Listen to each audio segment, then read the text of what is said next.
So I would say a couple of things. One is that the level of uncertainty is much higher when you're a gig worker or a freelancer.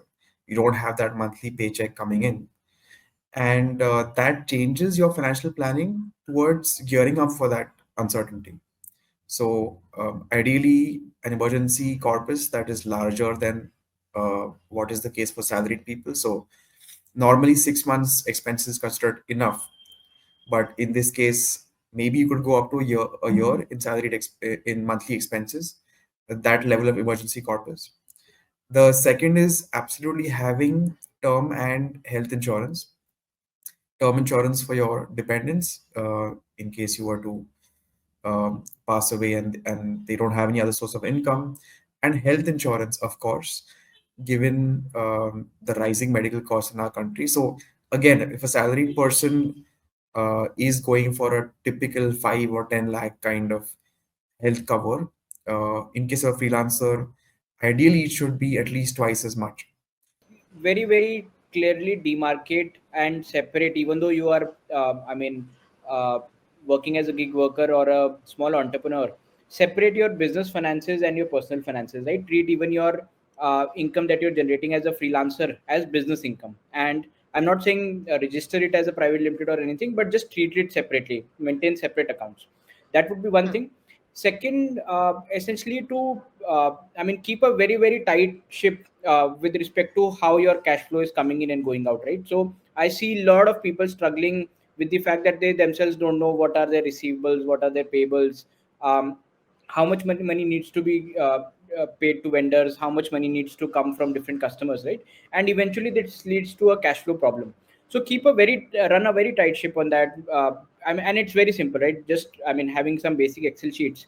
Whenever you're invoicing to a customer, keeping track of the aging summary when you have to receive those payments, and treating yourself as an employee to that business, right? And paying yourself a salary on first of month. In fact, companies like, to name a few, the quick commerce companies should directly have an inbuilt investment in their app, so that when the first of, as my predecessor was talking about, when the investment, when their salary comes or when they're paid every week, some portion directly goes to the investment, because then there is a discipline that someone is advising you, and there's an inbuilt platform within their app which can be used for investment.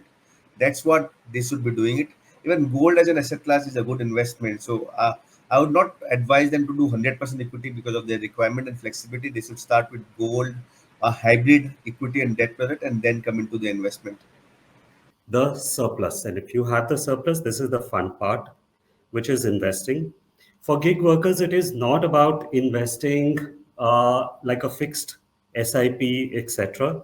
Instead, you use flexible SIPs or top up investments whenever the money comes in.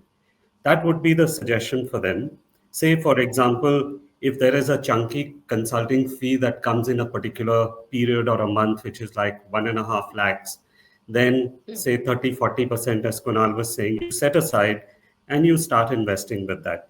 See, the idea is that you can then, in a leaner month, make this only 5,000 or whatever you can spare at that particular point of time.